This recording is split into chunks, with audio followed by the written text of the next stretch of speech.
Hi friends, my name is Angela and welcome to my YouTube channel. Today I have an entire book review, which is Australian Gospel by Lech Blaine. I was pulling together my list of books I had read over the summer, and as I was putting together my thoughts in bullet points on this book, I realized I had way too many to include that in a collection of books that I was reading over the summer, so it warranted its own video. But then I also looked to see if anyone else had done a book review on this book, which was only just released in November 2024, and I couldn't find anything. But I mean, searching Australian Gospel in YouTube was an interesting search results. It came up with a lot of Christian book recommendations, but I could not find, the algorithm did not present me with any book reviews. So I thought maybe I should do one myself. So this is why we're here today.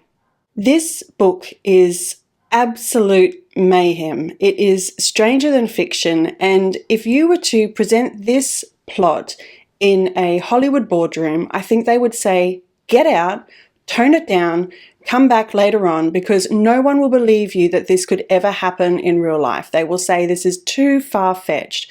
But the truth is that this did happen. This is a non-fiction book. Lech Blaine says that this is it's a work of creative non-fiction. So he's not saying this is pure journalism or pure history. He is saying there is an element of creativity in here, but it is real. The main plot line did happen, which is chaotic. And that is maybe what makes it so astonishing. In terms of the plot, it is focused around two couples.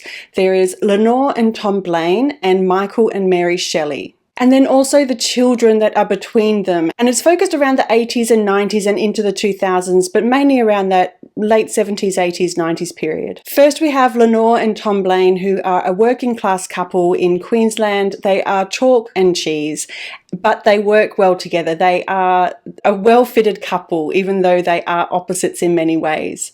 Unfortunately, they have not been able to have children of their own, so they have decided to step into the foster care system to foster children that need a good home. They really are good, hardworking people, and they are publicans. They run their own pub, and they become central in their community. They are sport-loving people, they are social people, they are big elements in their community. On the other hand, we have Michael and Mary Shelley, who at best are Christian missionaries, but truly are Christian fanatics. They have made it their life's mission to crusade against what is the Australian way of life, the love of sport, wealth-seeking, alcohol, drinking, that camaraderie. They are fighting against it. And they become very well known in the 80s and 90s in the court system for harassment, vagrancy, stalking, and their missionary work is, I wouldn't call it missionary work, it is harassment, most definitely, but they have very, very few boundaries. Tom and Lenore Blaine ultimately become foster parents to 3 of the Shelleys' children, and they are taken from the Shelleys as infants. And the Shelleys prove that they will do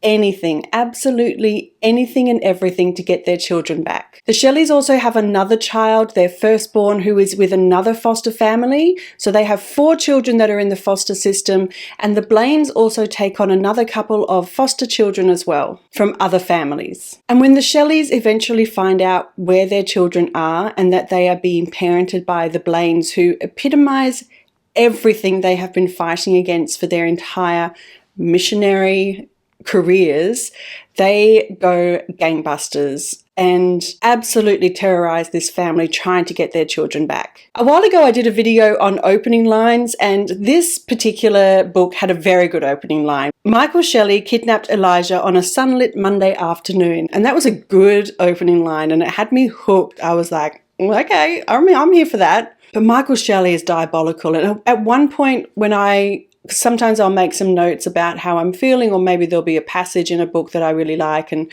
at one point I made a note that if this was a book of fiction, I would have stopped reading, because Michael Shelley was abominable.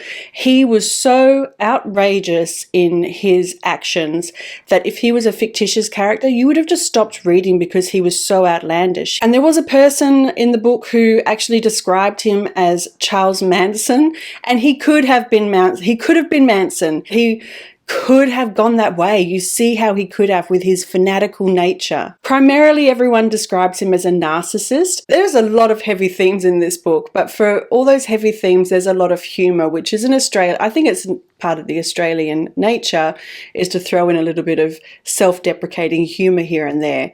And Lech Blaine does that well. And there was one particular passage where Lenore had been approached with two of the Shelley children and told, these children need a home, but beware, they are coming with a lot of baggage, that these are their parents, and their parents, if they find out where they are, they will raise hell on earth to get their children back. And so Lenore is explaining to Tom what the situation is. And so this was the conversation. What is the go with this bloke? He asked. He's a narcissist, said Lenore. A narcissist? Asked Tom, alarmed. No, Thomas. A narcissist. He loves himself. Tom was relieved. He nodded knowingly. So he sniffs his own farts? He asked. Something like that, she said. It's quite an Australian blokey kind of thing to say, and I think that really sums up what Tom Blaine was like. He really didn't suffer fools. He didn't make a big deal about things. But that dialogue really invested me in the tension of Tom one day meeting Michael and what could possibly happen. I was in that. I really was interested in seeing what would happen if that took place. The author of this book is Lech Blaine, who is the son of Tom and Lenore Blaine. He is the biological son of theirs, and he is the biological son they never knew they could have. They didn't think they were going to be able to have children of their own. And he is their youngest child. He was a very, very happy accident that came along at the last moment. So he did witness a lot of this stuff, but a lot of it happened before he came along. So when it came to writing, he relied a lot on his mother's diaries and journals, which she was diligent in keeping as a foster parent. She logged a lot of stuff that happened, but he also relied on court transcripts, newspaper articles, restraining orders, things like that as well when it came to writing the book. In the prologue, Blaine discusses this gospel concept, which was interesting. So in the gospel itself, in the Bible, we have 4 same but different accounts of the life of Jesus. So you've got the Gospels of Matthew, Mark, Luke, and John. They are telling you the same thing, but they are all different versions of the same thing. And so what Blaine has done is he has given us the Gospel of Lenore, of Tom, the Gospel of Michael, and the Gospel of Mary. And those Gospels are telling us their versions of what took place and their perspectives, which are poles apart. To be honest, there is so much detail in this book on a micro level, and Lech really does dive into that. But it became a little bit exhausting reading about the umpteenth time that Michael and Mary Shelley were arrested for something or in court for something else. But as I started to think about it more and more, and I looked at how Lech Blaine was writing this book, I think it was important to keep a real micro view of this book as opposed to a macro, a God level view, to keep himself in the weeds, to keep himself in the details, so he wasn't generalizing, so he was keeping himself in the facts, and he wasn't becoming, he was keeping himself very neutral, which he did very, very well. For someone who grew up in this environment, he was not biased. Even as I was putting my notes together, I kept trying to find ways to describe the Shelleys, and I just kept coming up with batshit crazy. That was all I could keep coming up with. He could have just focused on the pure vitriol and the hatred and the poison that the Shelleys were trying to inject into the lives of the Blaines, but he didn't. He really did try and focus on some compassion and find a way to focus on the heartbreak that the Shelleys were experiencing from being separated from their children, especially Mary. And I found that really, really, really fascinating that he was able to distance himself in that way. But he could have just gone down the path of calling them batshit crazy, especially when his parents and siblings went through some horrific, horrific things. I do admit I found it a little bit of a struggle at the start of the book with Blaine's writing. There was something about it that felt a little bit tricky for me, and I think it might have been because there was just so much information about the backstory to these main characters of Tom, Lenore, Michael and Mary. He really dived into their background, their family history, and it was just a bit too much information for me. But I'm glad I persevered, because once I got past that information, Blaine really found his stride. I felt like the writing picked up. It was engaging. It kept me motivated to keep reading.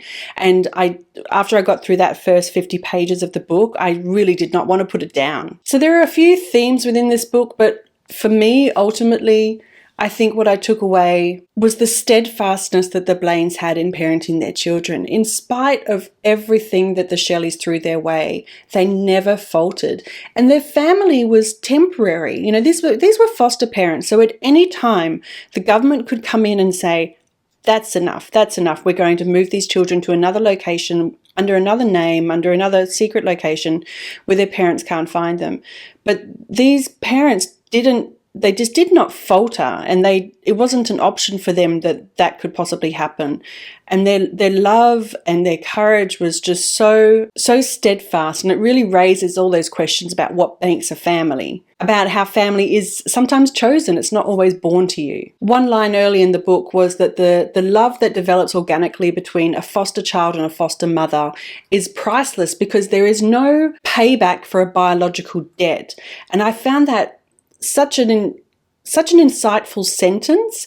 I don't have biological children of my own, but I do have 2 stepchildren, and they have been in my life since they were 6 and 8 years old. They are now 28 and, well, they were 28 and 30 this year. They've been in my life for a long time, and I don't have the need for them to love me because I gave birth to them. But someone once told me, or someone said to me once, that I don't have to love them, but I do. I choose to. And I felt that with Lenore, and I'm getting a little emotional about that now.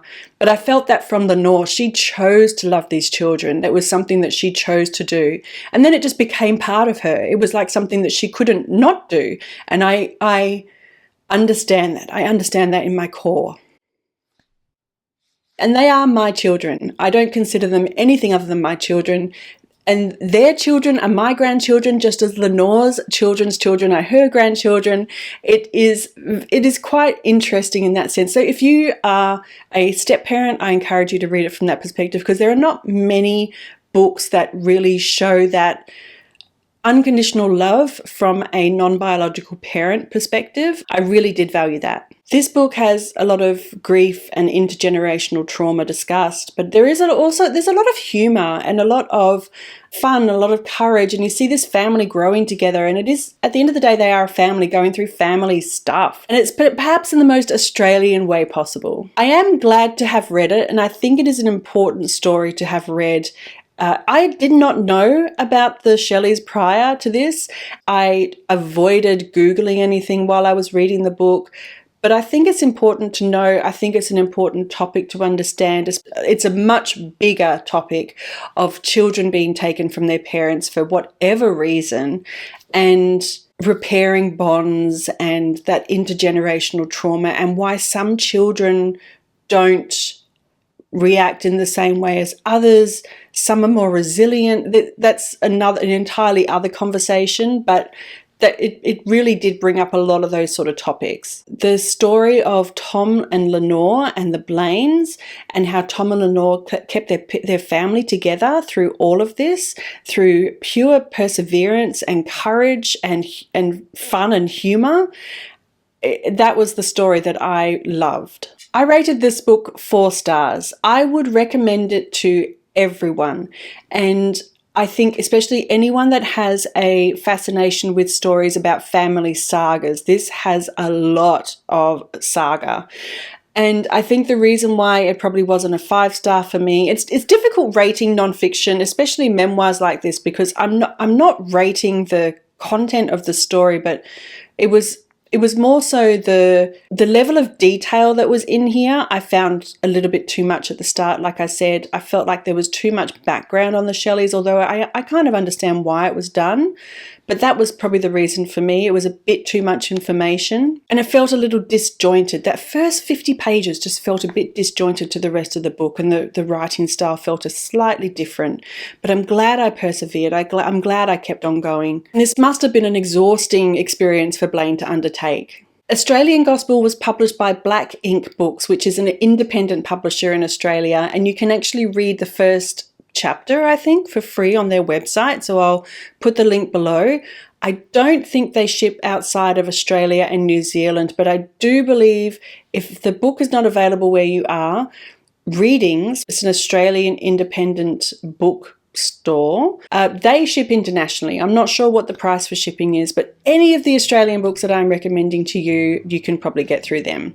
So I hope you enjoyed this review. It was a fascinating book, an incredible story, absolutely bananas. It'll probably end up being made into some movie, TV series, and I will most definitely watch it when it comes out. But thank you so much for joining me. I will leave a playlist at the end here to a few other book reviews if you're interested, and I look forward to seeing you again soon. Bye.